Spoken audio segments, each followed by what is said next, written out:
I was in my bedroom, doing the typical at-home teenager thing, staying up late, digging around the depths of the internet, and generally not paying attention to anything other than what was on my monitor. It was early in the morning. It was the early morning, around 2 o'clock, and everyone in my house was asleep but me. The room was nice and warm despite it being the dead of winter.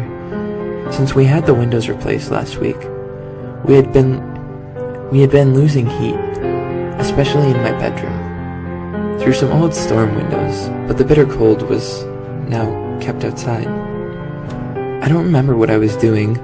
I think in the terror that consumed me, I needed to find out what it was. I can't say, but I sat there for a moment and just listened to it. It was distinctly rhythmic.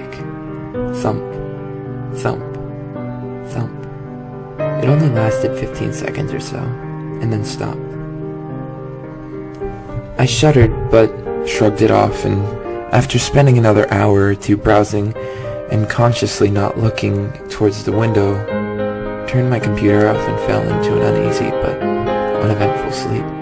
This morning, after the sun had been up for a few hours and the things that go bump in the night were doing whatever they do during the daylight hours, I walked to my window and spent a few minutes trying to replicate the sound I heard. I tapped the window, bumped it with some soft objects, even locked it and unlocked, but I couldn't for the life of me figure out what had made that sound. Nothing I did was even close. I figured that the event had been a fluke, and the day was normal until this evening.